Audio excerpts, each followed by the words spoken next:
Hello दोस्तों, नमस्कार। संबल academy में आपका स्वागत है। और आज हम लोग ये अगला भाग देखते हैं। जो पिछला भाग हम लोगों ने पढ़ा था, तो पिछली की जो क्लास थी उसमें भूवैज्ञानिक समय सारणी के बारे में हम लोग डिस्कस किया था और उसके महत्व के बारे में हम लोग अभी नहीं चर्चा किए थे। तो आज हम लोग का जो टारगेट होगा कि प्रीकैम्ब्रियन युग और फेनोजोइक युग जो हम लोगों ने पढ़ा था, तो इस टाइम में कौन कौन से ऐसी विशेषताएं थी, क्यों हम पृथ्वी का अध्ययन करना चाहते हैं कि पृथ्वी के हमें आंतरिक भागों के बारे में जानकारी मिल जाए। तो उसी का आधार जो था वो चट्टानों की विशेषताएं, पर्वत कौन से बने, हिमकाल कौन कौन से आए, वनस्पति और जीव जगत का कैसे विकास हुआ। इन दोनों जो भाग हैं, इन्हीं दोनों भागों की विशेषताओं का अध्ययन करेंगे और इन आधारों पर। तो आइए फिर एक बार हम लोग रिवीजन करते हैं और उसके बाद आगे बढ़ते हैं। तो हम लोगों ने कल क्या देखा था, जो इयोन था सबसे बड़ा, वो प्रीकैम्ब्रियन और फेनोजोइक दो भागों में बांटा था। प्रीकैम्ब्रियन ज़्यादा इम्पोर्टेंट नहीं है अपने मेंस के दृष्टिकोण से, इसलिए ज़्यादा उस पर फोकस नहीं करना है, ज़्यादा हम लोग को फेनोजोइक पे फोकस करना है। तो फेनोजोइक में पैलियोजोइक, मेसोजोइक, सेनोजोइक और नियोजोइक चार भागों में हम लोगों ने इसको बांटा था। पहले कौन कौन सा, Palaeozoic, Mesozoic, Cenozoic, Neozoic. Palaeozoic का मतलब बताया था सबसे प्राचीन, मेसो को बताया था कि मध्य का, सेनो उससे पुराना और नियो मतलब जो नया है, जो वर्तमान में चल रहा है वो नियो है। पेलियो में बताया था कॉस डीसीपी। कॉस डीसीपी सबसे पहले, क्योंकि ये प्रीकैम्ब्रियन बताया था, तो इससे आने वाला सबसे पहला जो टाइम होगा Cambrian, Ordovician, Silurian, Devonian, Carboniferous और पर्मियन। ये हम लोगों ने देखा था। फिर ट्रियासिक, जुरासिक और क्रिटेशियस देखा था यहाँ, है ना। फिर उसके बाद हम लोगों ने यहाँ क्या देखा था, पेलियोसीन। हम लोगों ने बात किया था सेनोजोइक और नियोजोइक में, यहाँ सीन वर्ड जुड़ता जाएगा। कौन सा, सीन। तो यह सीन जो वर्ड जुड़ेगा तो यहाँ पेलियोसीन, क्योंकि पुराने के लिए हम लोग पेलियोसीन। फिर इयोसीन, ओलिगोसीन, मायोसीन। फिर इसके बाद हम लोगों ने प्लायोसीन, फिर प्लिस्टोसीन, फिर होलोसीन। इतना हम लोगों ने यहाँ डिस्कस किया था। तो एक बार फिर से टाइम में ध्यान देते हैं, टाइम पीरियड का। सबसे पहले यहाँ प्रीकैम्ब्रियन में कौन सा, यहाँ सबसे पहले हम लोगों ने देखा था हेडियन काल।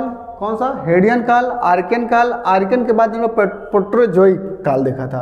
प्रोटोजोइक के बाद हम लोगों ने कौन सा देखा था, यहाँ सबसे पहले कैम्ब्रियन के बाद ऑर्डोविशियन, सिल्यूरियन, डिवोनियन के बाद यहाँ कार्बोनिफेरस, पर्मियन, ट्रियासिक, जुरासिक और क्रिटेशियस। ठीक है। फिर इसके बाद हम लोगों ने जो समय देखा था वो सबसे पहले था कौन सा, पेलियोसीन, इयोसीन, ओलिगोसीन, मायोसीन के बाद जो वर्ड आया था उसमें था प्लायोसीन, फिर था प्लिस्टोसीन, होलोसीन। जो वर्तमान का समय है वो कौन सा है, होलोसीन है।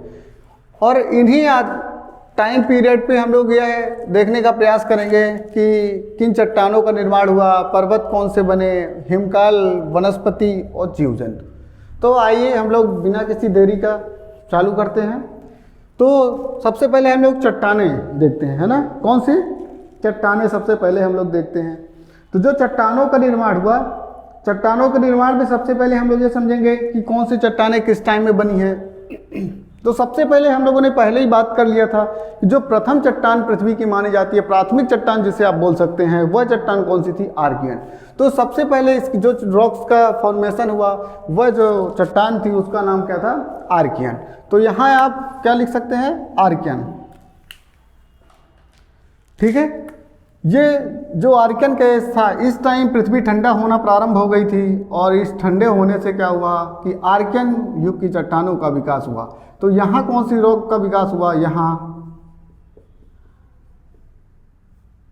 आर्कियन युग की चट्टानों का विकास हुआ इस टाइम में। और आर्कियन के बाद आप जानते हैं धारवाड़ और कुडप्पा क्रम की चट्टानों का विकास होता है। तो जो ये 60 करोड़ की लाइन है, इस 60 करोड़ के जो संक्रमण का क्षेत्र था, आर्कियन के बाद यहाँ धारवाड़ और कुडप्पा शैल समूहों का इस संक्रमण क्षेत्र में विकास होता है। तो हम लोगों ने क्या समझा, सबसे पहले आर्कियन युग की चट्टानों का विकास होता है। आर्कियन युग के चट्टानों के बाद धारवाड़ और कुडप्पा क्रम की चट्टानों का विकास होता है। क्यों, क्योंकि जैसे जैसे आर्कियन युग की जो चट्टान है, इनमें भौतिक रासायनिक परिवर्तन होता है, अवसादीकरण की प्रक्रिया प्रारंभ हो जाती है और वह अवसादीकरण की प्रक्रिया धीरे धीरे बढ़ते बढ़ते जब हम लोग कार्बोनिफेरस इसमें सॉरी जो कैम्ब्रियन टाइम में आते हैं, ऑर्डोविशियन टाइम में आते हैं, यहाँ आते आते बिंद युग की चट्टानों का निर्माण हो जाता है, विंध्यन क्रम की चट्टानों का विकास होता है, जिसमें सबसे पहले जिसे विश्व की या पृथ्वी की सबसे प्रथम अवसादी सेल के रूप में हम लोग जानते हैं। तो आर्कियन का जो रूप परिवर्तन हुआ, जिसमें भौतिक रासायनिक परिवर्तन हुआ, और भौतिक रासायनिक परिवर्तन के द्वारा क्या हुआ कि अवसादी क्रम के में विकास हुआ। तो ये क्या थी, आंशिक रूप से अवसादी चट्टानों के एग्जाम्पल मान सकते हैं आप, लेकिन जो वास्तविक चट्टान का विकास होता है वह होती है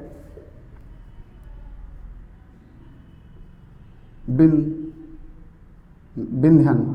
ठीक है, विंध्यन क्रम की चट्टान इसमें आती है जो है ना, ये आपकी प्राथमिक के बाद ये दूसरी चट्टान है जो कौन सी चट्टान होती है,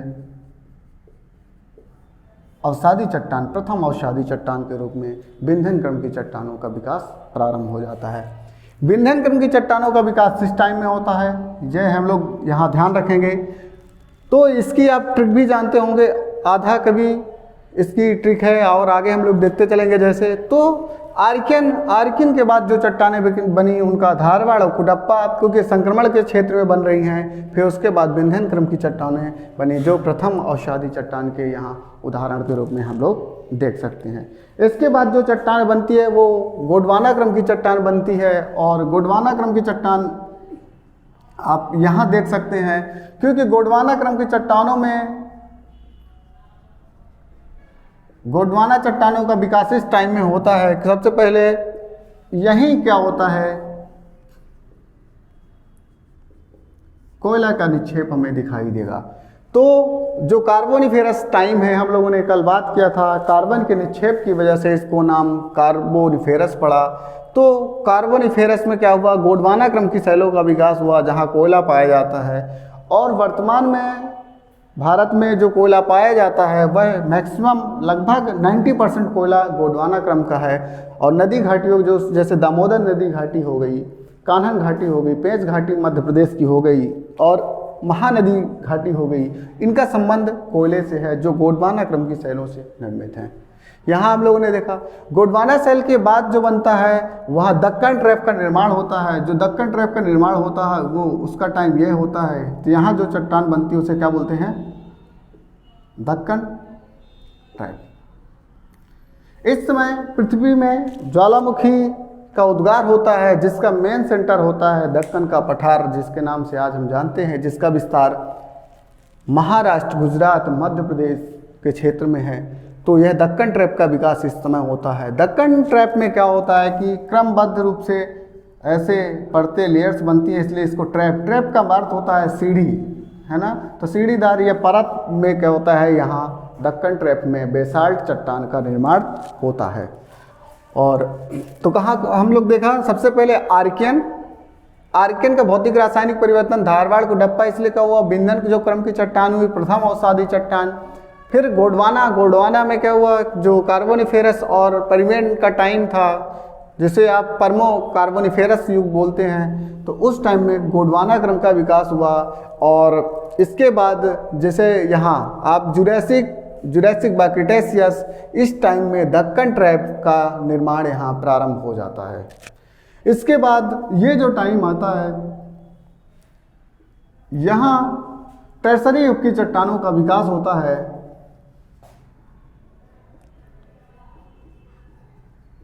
टर्सरी क्रम की चट्टानों का विकास होता है, ठीक है। टर्सरी क्रम के चट्टानों के बाद यहाँ क्वाटरनरी चट्टानों का विकास होता है, जिसमें जड़ोड़ मैदान का विकास होता है। हम लोगों ने यहाँ क्या क्या देखा, सबसे पहले हम लोगों ने देखा कौन सा, आर्कियन, धारवाड़, कुडप्पा, फिर विंध्यन क्रम की, फिर गोंडवाना क्रम की, फिर दक्कन, फिर टर्सरी, फिर क्वाटरनरी। इसकी आप ट्रिक ऐसे लिख सकते हैं, देखिए, आधा कवि गोद तक, यह गोद में बैठा, जैसे भी आपको याद करना है आप इसको याद कर सकते हैं। आधा कवि, ठीक है, गोद तक या गोद में बैठा। आपको बस याद होना चाहिए, सबसे ये ज़रूरी है, और इनकी विशेषताएं आपको पता है। देखिए आपके मेंस में भी अलग से भी ये टॉपिक है कि आंतरिक संरचना बताएं या भौगोलिक जो भूगर्भिक संरचना बताएं। तो भूगर्भिक संरचनाओं में आप यही रॉक्स जो चट्टाने हैं इनकी विशेषता लिखते हैं, तो आपको अलग से भी एक टॉपिक पढ़ना है, लेकिन आपको यहाँ समझना ज़रूरी है। तो हम लोगों ने ये वाला टॉपिक यहाँ अभी देख लिया है।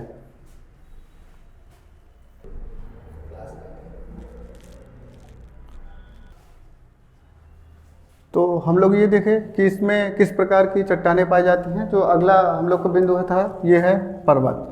तो पर्वत में देखते हैं कौन कौन से पर्वत यहाँ निर्माण हुए। जैसे क्या हुआ कि पृथ्वी ठंडी होती रही और विभिन्न क्या हुआ भूगर्भिक हलचलें होती रही, और उन भूगर्भिक जो हलचल हुई उन भूगर्भिक हलचल से विभिन्न प्रकार के पर्वत का जो टाइम पीरियड था वो अलग अलग यहाँ निर्माण हुआ। तो देखते हैं हम लोग सबसे पहले कौन सा बना, आर्कियन, आर्कियन के बाद कैलिडोनियन, हर्सिनियन और अल्पाइन, है ना। तो सबसे पहले कौन सा बना, आर्कियन। आर्कियन के बाद कैलिडोनियन, फिर हर्सिनियन, फिर अल्पाइन। आप देखिए आर्कियन से आपका यह क्लियर हो जाएगा कि जो आर्कियन युग के माउंटेन बनेंगे वो किस टाइम बनेंगे, जिस समय आर्कियन का टाइम रहा होगा। तो इस समय जो माउंटेन का निर्माण हुआ वो आर्कियन युग के माउंटेन कहलाए, ठीक है। आर्कियन युग के माउंटेन इस समय इसमें आप जान रहे थे यहाँ छोटी छोटी जो चट्टानों का फॉर्मेशन हुआ था जो भारत में जैसे कुडप्पा, लेकिन विंध्यन जो क्रम की चट्टान थी, विंध्यन जो पर्वत था उसका निर्माण इस समय होता है। विंध्यन है ना, विंध्याचल जो आप बोलते हैं, विंध्यन क्रम की जो चट्टानें इसमें। लेकिन जो ये वाला था ऑर्डोविशियन और सिल्यूरियन के टाइम में इसमें कैलिडोनियन पर्वत का निर्माण हुआ, ठीक है। यहाँ कौन सा पर्वत निर्माण हुआ, यहाँ कैलिडोनियन।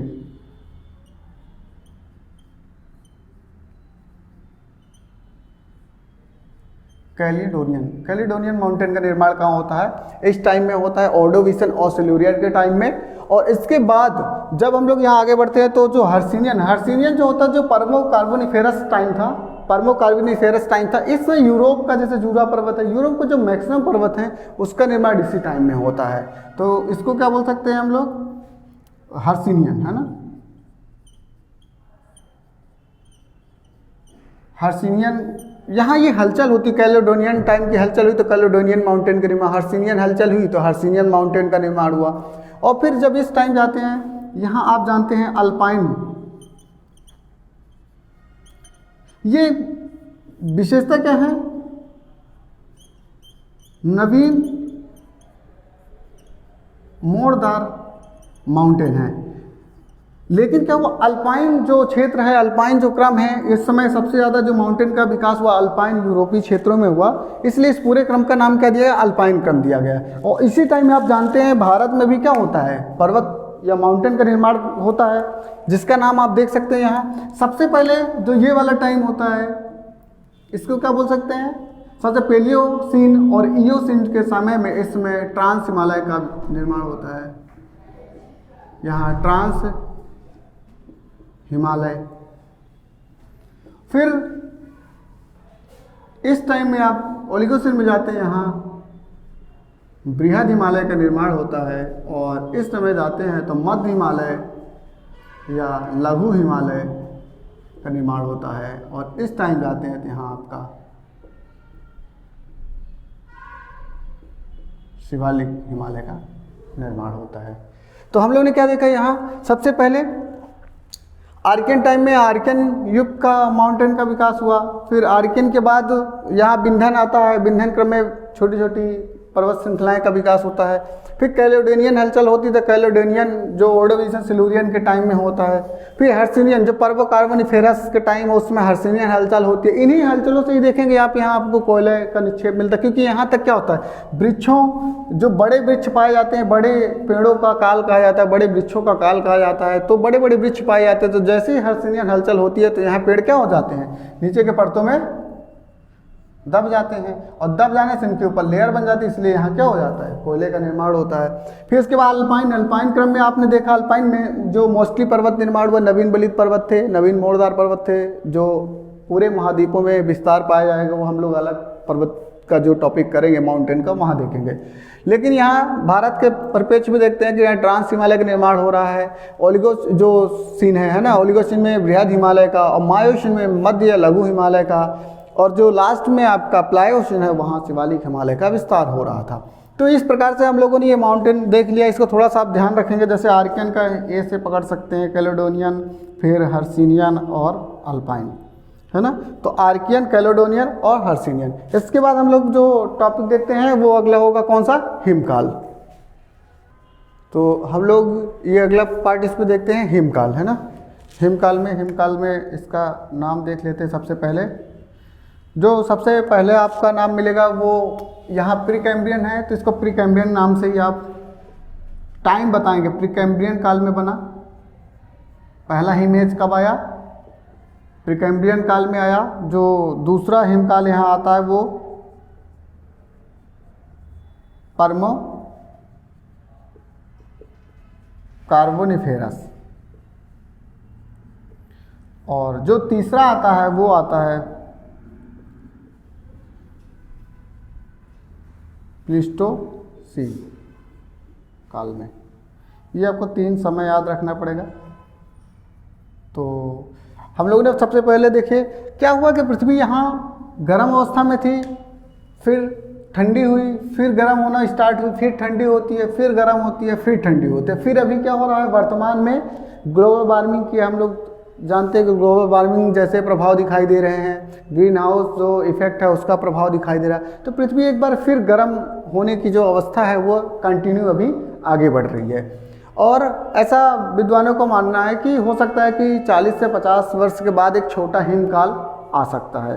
तो सबसे पहले ये हिमकाल कैसे आ रहा था, क्योंकि समय जैसे गर्मी बढ़ रही थी, फिर पृथ्वी थोड़ी हल्की ठंडी हुई, गर्मी फिर बढ़ने लगी, फिर ठंडी हुई, इस प्रकार से एक आइस एज आती रही।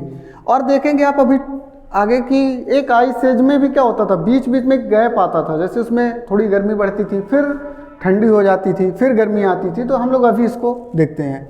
तो सबसे पहले हम लोग हिमकाल में क्या देखा, प्रीकैम्ब्रियन टाइम में सबसे पहला हिमकाल आया इस टाइम। दूसरा पर्मो कार्बोनिफेरस टाइम में आया, ये पर्मो कार्बोनिफेरस टाइम था, दूसरा ये हिमकाल था, है ना। कौन सा, ये दूसरा हिमकाल था। और जो तीसरा हिमकाल जो सबसे बड़ा हिमकाल था यह आता है प्लीस्टोसीन टाइम में।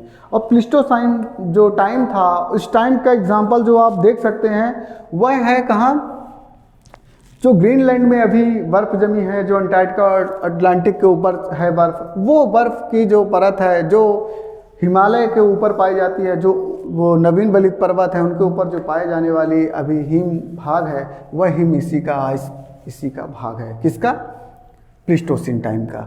तो हम लोग ने क्या देखा, सबसे पहले कौन सा, प्रीकैम्ब्रियन, पर्मो कार्बोनिफेरस और प्लीस्टोसीन टाइम में। तो ये हम लोग ने देखा। जो प्लीस्टोसीन टाइम था ये बहुत बड़ा हिमकाल था, अभी तक का सबसे बड़ा हिमकाल था। तो इस हिमकाल को अलग अलग नाम दिया गया। जैसे क्या हुआ कि बहुत स्टेजेस में बहुत ऐसी स्तर बने, जिससे क्या हुआ कि कभी इसे एक हिमकाल के अंतर्गत कभी गर्मी, कभी ठंडी, फिर गर्मी, फिर ठंडी, इस प्रकार से क्रमबद्ध रूप से क्या हो रहा था कि ये टाइम आ रहा था। तो यूरोप के जो विद्वान थे उन्होंने इसका एक स्पेशल नाम दिया है। प्री में ये यूपी पीसीएस का क्वेश्चन पूछा जा चुका है, इसलिए आपको भी ध्यान रखना पड़ेगा। जैसे मान लीजिए डायरेक्ट क्वेश्चन आ सकता है कि प्लीस्टोसीन काल का जो आइस है उसके नाम बताइए, तो आपको मेंस में भी और प्री में तो अनिवार्यता पूछा जा सकता है। तो नाम देख लेते हैं, गुंज, मिंडल, रिस और वुल्म। क्या नाम देखते हैं, यूरोप के जो विद्वान थे क्या नाम दिया, वो सबसे पहले गुंज, मिंडल, रिस और वुल्म। ये आपको बिल्कुल याद रखना है, गुंज, मिंडल, रिस और वुल्म।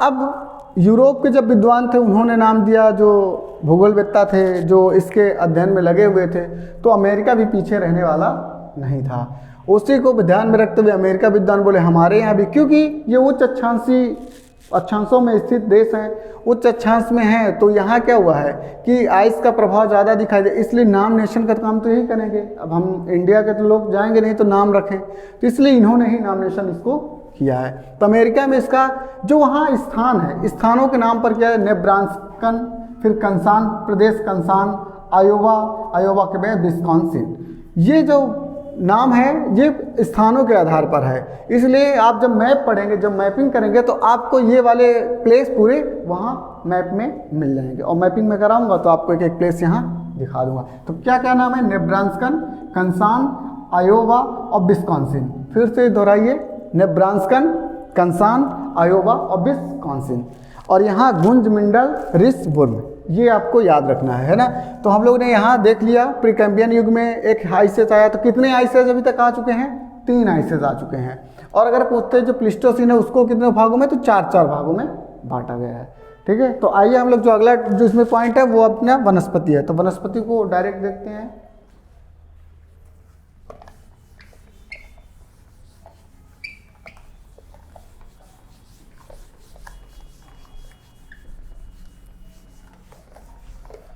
चलिए, वनस्पति, ठीक है, चलिए चालू कर दीजिए। तो हम लोग वनस्पति यहाँ देखते हैं, और वनस्पति में देखिए सबसे पहले क्या हुआ कि पृथ्वी गर्म अवस्था में थी, तप्त अवस्था में थी। तो पृथ्वी जैसे जैसे ठंडी होगी तो उसमें जीवों का विकास प्रारंभ होगा। तो हम लोगों ने यहाँ देखा था कि जो ये प्रोटोजोइक युग है, तो प्रोटोजोइक में क्या हुआ था, पृथ्वी ठंडी हो गई थी, और यहाँ क्या हुआ था, धीरे धीरे ये ऐसे हम लोगों ने बनाया था यहाँ कि जलाशय का निर्माण हो गया था, है ना, सागर का निर्माण हुआ था। तो सबसे पहले जो यहाँ जीवों का विकास क्या हुआ कि यहाँ देखने को मिलता है, लेकिन जो जीवों का विकास वो बहुत सूक्ष्म स्तर पर था, जल में था। तो सबसे पहले क्या होता है, ब्लू ग्रीन एल्गी का विकास होता है, जल में ही ब्लू ग्रीन जो एल्गी होगी उसका विकास होगा। और इसके बाद यहाँ जो विकास होता है वह होता है शैवाल आदि का विकास होता है। और छोटे छोटे जो वनस्पतियाँ होती है जैसे मास लाइकेन टाइप की, इस टाइप की जो वनस्पतियाँ थी वो उनका विकास यहाँ प्रारंभ हो जाता है। उसके बाद यहाँ ही क्या होता है, ये जितने भी जीव यहाँ होंगे इस हम लोग जानते हैं यहाँ क्या था, इसको हम लोग क्या बोले थे, अजोइक। तो यहाँ क्या हुआ था कि एक कोष की जीवों का विकास भी प्रारंभ हो गया था।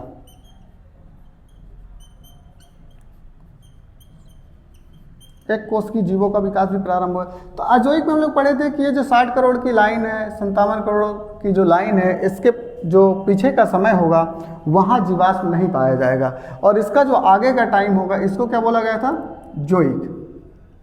जोइक मतलब कि इन क्षेत्रों में क्या होगा, जीवाश्म पाया जाएगा। तो इसके बाद क्या होता है, एक कोष की जीव का विकास होता है, और यहाँ से ही हम लोग आगे बढ़ते हैं। तो यहाँ तक यहाँ क्या होता है कि ये जल में आर्थ्रोपोडा जैसे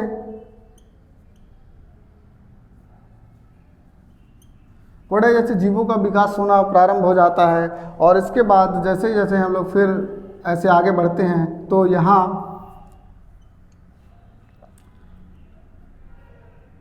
छोटी छोटी वनस्पतियाँ आपको देखने को सागर में मिलती हैं।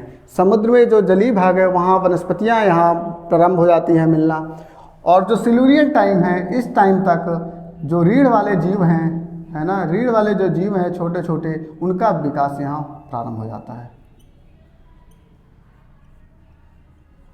अभी तक यहाँ तक कोई भी जीव स्थल खंड में विकास नहीं किया है। अभी स्थल खंड जीव और वनस्पतियों से विहीन है। और इसके आगे जब हम लोग देखेंगे तो यहाँ से वनस्पतियों का विकास प्रारंभ हो जाता है।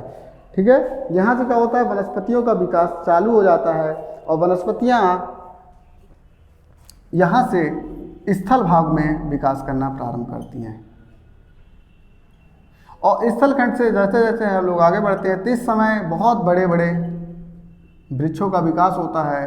और यह आप जानते हैं कि जैसे जैसे वृक्षों के यहाँ विकास होता है तो जब कार्बोनिफेरस का टाइम आता है तो कार्बोनिफेरस टाइम में भूगर्भीय हलचल होती है। और इस भूगर्भीय हलचल से जो यहाँ बड़े वृक्षों का टाइम था, ये क्या होता है कि बड़े बड़े वृक्ष भूमि के अंदर दब जाते हैं, और इस दब जाने से यहाँ लेयर का निर्माण हो जाता है, जिससे यहाँ कोयले का विकास होता है। यहाँ तक समझ में आया। यहाँ हम लोगों ने क्या देखा कि वनस्पति क्या विकास करने लगी, स्थल भाग में विकास प्रारंभ हो जाता है। और स्थल खंड से जो आगे वनस्पति होती है, बड़े वृक्षों का टाइम होता है, इसलिए यहाँ जब भूगर्भीय हलचल होती है तो कोयले का निर्माण इस टाइम में पाया जाता है। क्योंकि हलचलों से क्या हुआ कि यहाँ भूसन्नतियाँ का निर्माण हुआ और उस भूसन्नतियाँ जो बड़ी बड़ी बनी, जो भ्रंश बने, उन भ्रंश में वृक्षों के दब जाने से कोयले का यहाँ विस्तार या विकास पाया जाता है। तो जैसे हम लोग इससे आगे बढ़ते हैं तो आप यहाँ बढ़ेंगे तो यहाँ पाएंगे, आपको यहाँ जुरासिक टाइम में पता होगा, यहाँ डायनासोर जैसे जीवों का विकास प्रारंभ हो जाता है। और स्थल में जीवों का विकास यहाँ से प्रारंभ होता है। इससे एक डिवीज़न यहाँ हम लोग कर सकते हैं कि इससे पहले जो पाई जाने वाली वनस्पतियाँ थी और जो इससे पहले वाली वनस्पतियाँ थी। तो जो इस टाइप जो पाई जाने वाली वनस्पतियाँ थी, इधर की जो वनस्पतियाँ थी, इसमें अभी आवरण का विकास नहीं हुआ था, और जो ये वनस्पतियाँ थी इनमें आवरण का विकास हो गया था, और ये अभी आवरण यहाँ नहीं था। तो जो ये वनस्पतियाँ थी इनको क्या कहा गया? आवृत बीजी एंजियोस्पर्म, और इनको क्या कहा है? जिम्नोस्पर्म या अनावृत या अनावृत बीजी थी। यह आवृत बीजी और अनावृत बीजी, क्योंकि इसके बाद ही क्या होता है कि यहाँ एंजियोस्पर्म टाइप की वनस्पतियों का विकास प्रारंभ हो जाता है। ठीक है। और इसके बाद आप देखेंगे जैसे जैसे यहाँ आगे बढ़ते हैं तो इस टाइम में जो वनस्पति विकास होता है वो अल्पाइन क्षेत्र होता है, और अल्पाइन क्षेत्रों में वनस्पतियों का विकास होता है। वो वनस्पतियाँ हमारी कौन सी होती हैं जो हम आज फसलों के रूप में प्रयोग करते हैं। ये जो वनस्पतियाँ थी मूलतः इस टाइम में इनका विकास होता है। ये वनस्पतियाँ थी जो आज खाद्यान्न फसलों के रूप में सामने आ जाती हैं। तो हम लोगों ने यहाँ से किस प्रकार से देखा कि सबसे पहले कौन सा, यहाँ बीजीय ब्लू ग्रीन एल्गी का विकास होता है, और इसके बाद जब हमने देखा ना जल में आर्थ्रोपोडा छोटे छोटे घासों का विकास होता है, फिर यहाँ जल में बड़ी बड़ी घासों का विकास होता है, फिर यहाँ रीढ़ वाले जीवों का विकास होता है और घासों का वृद्धि होता जाता है। और जैसे ही हम लोग डिवोनियन काल से जाते हैं, सिल्यूरियन के आगे बढ़ते हैं, तो रीढ़ वाले जीवों के बाद स्थल में वनस्पति का विकास होता है धीरे धीरे, और स्थल में वनस्पति के विकास से आगे बढ़ते हैं तो यहाँ बड़े बड़े वृक्षों का ये जो टाइम होता है, यहाँ बड़े बड़े वृक्ष पाए जाते हैं और बहुत सघन वृक्ष पाए जाते हैं, और यहाँ कोयले का विकास होता है। क्योंकि जब भूगर्भीय हलचल होती है तो वृक्ष दब जाते हैं तो कोयला का विकास होता है। यहाँ आप डायनासोर देखेंगे, अभी जीव वाला टॉपिक है अपना। उसके बाद यहाँ जैसे ही आप जाते हैं सेनोजोइक में, इसमें फसलों के रूप में यहाँ पालतू जो फसल होती हैं उनका यहाँ विकास किया जाता है। ठीक है ना। पालतू का ये संस्कृत जिसको मानव ने अब अपनाया है, वर्तमान में इसको अपना लिया है, तो ये यहाँ तक हम लोगों ने देखा। वर्तमान में कौन सी जो वर्तमान में यहाँ पाई जाने वाली वनस्पतियाँ हैं वो आप यहाँ बता सकते हैं। यहाँ तक क्लियर हो गया होगा आपको। अब हम लोग जो अगला ये टॉपिक है वो जीव का है, तो इसको हम लोग देख लेते हैं। ठीक है। तो आइए हम लोग जीव देखते हैं। जीवों में है ना, जीवों हम लोग ने देखा था कि सबसे पहले यहाँ जो जल था, क्योंकि पृथ्वी ठंडी हो रही थी तो यहाँ जो गर्म जल था उस पर सबसे पहले शैवाल, ब्लू ग्रीन एल्गी, इसका विकास हुआ। और इसके बाद क्या हुआ कि यहाँ जो जल था, गर्म जल था, उस जल में रीढ़ विहीन जीवों का विकास प्रारंभ हो गया था। तो सबसे पहले क्या ध्यान रखेंगे, यहाँ यह ध्यान रखेंगे कि सबसे पहले जो जीवों का विकास तो शैवाल और ये सब आ गया। उसके बाद जल में, जल की बात अभी चल रही है, जल में क्या हुआ कि जल में जीवों का विकास प्रारंभ होता है, और इसमें गर्म जल में रीढ़ विहीन जो जीव थे उनका विकास प्रारंभ हो जाता है। फिर हम लोग जैसे ही ये 60 करोड़ की जो लाइन होती है उसको पार करते हैं तो यहाँ आप जैसे जाएंगे तो जल में थोड़ी बड़े जीव का विकास प्रारंभ हो जाता है। ठीक है, जिसको हम लोग आर्थ्रोपोडा के नाम से जानते हैं, आर्थ्रोपोडा जैसे जीवों का। ठीक है, आर्थ्रोपोडा जैसे जीवों का विकास हो जाता है। फिर वैसे ही हम लोग ऑर्डोविशन के टाइम बढ़ते हैं, इसमें रेंगने वाले जीवों का विकास होता है, जो जल में मुख्यतः रेंगने वाले जीव होते हैं। जैसे केकड़े के जो पूर्वज हैं, ऐसे टाइप के जीवों का विकास जल में ही क्या होता है, भी जीवों का विकास यहाँ होता है। रेंगने वाले जलीय जीवों का विकास होता है। फिर इसके बाद जैसे ही स्थल में हम लोग बढ़ते हैं, क्योंकि यहाँ से ही क्या होता है कि वृक्षों का विकास कहाँ हो जाता है, स्थल में होता है। यहाँ से ही क्या होता है, वृक्षों का, वनस्पति का विकास स्थल खंड में होता है। तो यहाँ जीवों का भी विकास प्रारंभ हो जाता है। और यहाँ भी तो जीव जो होंगे वो सिर्फ जल में ही पाए जाएंगे, ये ध्यान रखेंगे। तो जल में ही क्या होता है, रीढ़ वाले जीवों का विकास होता है। इसमें मछली जैसे जीवों का विकास प्रारंभ हो जाता है। किसका, मछली जैसे जीवों का या मछली का विकास यहाँ प्रारंभ हो जाता है। और इस जैसे ही हम लोग डेवोनियन काल में जाते हैं तो इस समय मत्स्य युग बोला जाता है, क्योंकि इस समय शार्क मछली की उत्पत्ति हो गई थी, शार्क मछली का विकास हो गया था। और इसीलिए क्या हुआ था, शार्क बड़े बड़े मछली, ये शार्क मछली जैसे अन्य जीवों का भी विकास हुआ था। इसलिए इस जो टाइम होता है डेवोनियन काल को मत्स्य युग के नाम से जाना जाता है। ये डायरेक्ट आपसे क्वेश्चन पूछा जाएगा कि मत्स्य युग किस काल को कहा जाता है, तो डेवोनियन काल को कहा जाता है। इसलिए ही हमने आपके लिए यह लिख दिया कि कम से कम ये चीज़ें आपको याद होनी चाहिए कि प्री में अगर कोई क्वेश्चन आता है तो आपको याद हो जाए। इसका आपको क्रम याद रखना है कि पहले ये शैवाल और ब्लू ग्रीन एल्गी का विकास हुआ, बीजीए का, फिर गर्म जल में रीढ़ विहीन जीवों का, फिर जल में ही विकास हो रहा है तो आर्थ्रोपोडा जैसे छोटे छोटे जीवों का विकास हुआ, फिर जल में रेंगने वाले छोटे छोटे जीवों का विकास हुआ, फिर उसके बाद रीढ़ वाले जीवों का विकास हुआ। रीढ़ वाले जीवों, मछली जैसे जीवों का विकास प्रारंभ हो जाता है।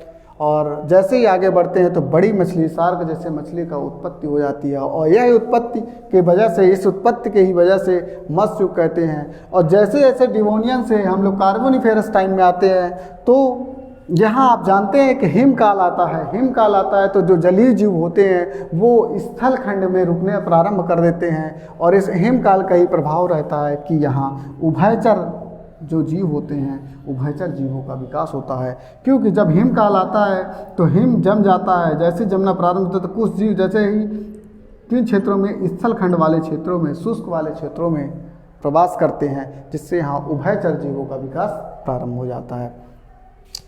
इसके बाद यहाँ बड़े वृक्षों का काल होता है, हम लोगों ने देखा था। क्योंकि इस क्षेत्र में बड़े वृक्षों का काल है, यहाँ हम लोग क्या देखे थे कि यहाँ वनस्पतियाँ क्या हुई थी, भूमि के अंदर दब गई थी और यहाँ कोयला पाया जा रहा था। तो यह बड़े वृक्षों का काल बोला जाता है, जो कार्बोनिफेरस का टाइम होता है, परमो कार्बोनिफेरस इसको दोनों को बोल सकते हैं आप। इस टाइम बड़े बड़े वृक्षों का विकास होता है और यहाँ कैलेडोनियन हलचल होती है। और उसी वजह से यहाँ क्या होता है, यहाँ भूगर्भिक संरचना में परिवर्तन होता है और कोयले का विकास होता है वनस्पतियों के नीचे दब जाने से।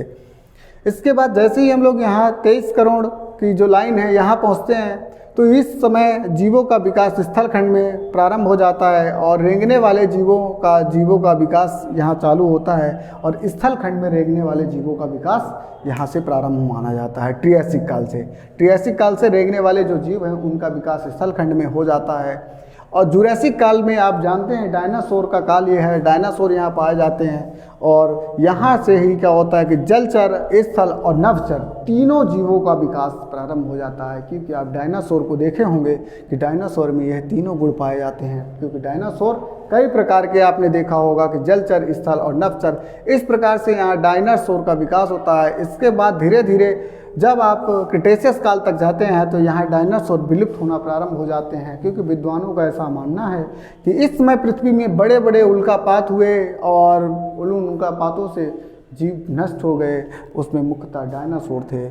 उसके बाद हम लोग देखते हैं यहाँ कार्बोनिफेरस, जब क्रिटेशियस टाइम में आते हैं तो क्रिटेशियस टाइम में कछुओं और जो सरीसृप होते हैं, सरीसृपों का विकास होता है। इनके जो पूर्वज होते हैं, कछुए और सरीसृपों के पूर्वजों का विकास होता है। और इससे कछुए और सरीसृपों के विकास के ही क्रम में हम लोग देखते हैं कि जो एक वर्तमान में कछुए और सरीसृप पाए जाते हैं वो उनका संबंध इन क्षेत्रों से दिखाई देता है, यहाँ से जुड़ा हुआ है। और जैसे ही 7 करोड़ की लाइन हम लोग पास करते हैं, यहाँ 7 करोड़ की लाइन आती है, 23 से 7 करोड़ मेसो जो टाइम था मेसोजोइक का, उसके बाद सेनोजोइक में जैसे ही हम लोग एंट्री करते हैं तो सबसे पहले यहाँ पुच्छहीन बंदर एप दिखाई देते हैं। और यहीं से ही क्या होता है, मानव सृजित से वर्तमान जीवों का विकास यहाँ प्रारंभ हो जाता है। तो सबसे पहले पुच्छ जो हीन बंदर दिखाई देता है वह आपको दिखाई देता है यहाँ। पेलियोसिन में। पेलियोसिन जो टाइम होता है यहाँ आपको सबसे पुच्छहीन बंदर दिखाई देता है, और इसके बाद इयोसिन में गिब्बन दिखाई देते हैं, जो मुख्यतः जो ये म्यांमार का क्षेत्र है, भारत का उत्तर पूर्वी क्षेत्र है, इन क्षेत्रों में ये गिब्बन जैसे जीव पाए जाते हैं। वर्तमान में भी ऐसे ये गिब्बन अभी पाए जाते हैं। ठीक है, यहाँ तक हम लोग पुच्छहीन बंदर इस टाइम में पाए जाते हैं। फिर उसके बाद आप देखेंगे कि ये जो टाइम पीरियड होता है, वर्तमान में जो जीव हम लोग देख रहे हैं, चाहे वो हाथी हो, घोड़ा हो, बिल्ली, कुत्ता, भालू, कोई भी जीव हो, उन जीवों के पूर्वजों का यहाँ विकास प्रारंभ हो जाता है और आधुनिक समय तक उनका विकास हम लोग देख सकते हैं। तो हम लोग इस प्रकार से सभी बिंदुओं को देख लिया। यहाँ एक बार इसको फिर से रिवीजन कर लेते हैं। सबसे पहले हम लोगों ने क्या देखा यहाँ कि पृथ्वी ठंडा होना प्रारंभ हो जाती है, पृथ्वी यहाँ गैसीय अवस्था में होती है, फिर धीरे यहाँ हल्की ठंडी होती है, उसके बाद यहाँ वर्षा होती है जलवाष्प से, और यहाँ गर्म सागर का निर्माण होते हैं, और उस गर्म सागर में रीढ़ विहीन जीवों का विकास हो जाता है। फिर जैसे ही हम लोग आगे बढ़ते हैं, यहाँ आर्थ्रोपोडा जैसे जीवों का विकास होता है। फिर समुद्र में रेंगने वाले जीवों का विकास होता है। फिर जैसे सिल्यूरियन टाइम में जाते हैं, रीढ़ वाले जीवों का विकास होता है, जिसमें मछली जैसे जीव आते हैं, मछलियों का विकास होता है। लेकिन मुख्यतः जो बड़ी मछलियों का विकास होता है वो डिवोनियन काल में होता है, इसलिए इसको मत्स्य काल कहा जाता है, जिसमें शार्क होती है। इसी के मत्स्य युग के बाद ही का उभयचर का विकास होता है, और यह जो क्रम होता है आगे बढ़ता है। इसी समय जीवों का विकास क्या होता है, स्थल खंड में अब प्रारंभ हो जाएगा, क्योंकि वृक्षों का, बड़े वृक्षों का काल है, और इसके बाद रेंगने वाले जीवों का ट्रियासिक काल से विकास स्थल खंड में होता है। और जुरासिक तक जाते जाते हम लोगों ने डायनासोर को जो देखा, जलचर, स्थल और नभचर तीनों जीवों का विकास यहाँ प्रारंभ हो जाता है, और कछुए और यहाँ सरीसृपों का विकास होता है। और पुच्छहीन जो बंदर होता है वो सेनोजोइक के प्रथम काल, जिसको हम लोग पेलियोसिन बोलते हैं, पेलियोसिन टाइम में पुच्छहीन बंदर का विकास होता है। फिर इयोसिन टाइम में गिब्बन जैसे जीवों का विकास होता है, जो वर्तमान में अभी भी भारत के उत्तर पूर्वी क्षेत्रों में पाए जाते हैं। और उसके बाद ओलिगोसिन और मायोसिन, प्लायोसिन, इन टीम, प्लिस्टोसिन और होलोसिन, इन टाइम में आप अगर देखते हैं तो जो प्राचीन जो ये हाथी, घोड़ा, सुअर, बिल्ली, ये सभी के पूर्वज यहाँ इनका विकास होता है। और होलोसिन और प्लिस्टोसिन से आप यहाँ आगे जाएंगे तो मानव का विकास प्रारंभ हो जाता है, जिसमें आप जाएंगे तो हिस्ट्री की क्लासेस में आप पढ़ेंगे। यहाँ से आपका पाषाण काल प्रारंभ हो जाता है, और पाषाण काल के बाद आधुनिक मानव का विकास शुरू हो जाता है। तो दोस्तों हम लोगों ने ये देख लिया भूवैज्ञानिक समय सारणी। इसमें हम लोग प्री कैम्ब्रियन, फेनोजोइक और प्री कैम्ब्रियन में हम लोग ये देखा यहाँ, ठीक है, हाइडियन, आर्कियन और यहाँ पेट्रोजोइक। यहाँ आप लोगों ने सब याद हो गया होगा। और संबल एकेडमी में आपका स्वागत है, और इसको चैनल को यूट्यूब पे सब्सक्राइब करें, लाइक करें और इसको शेयर करें।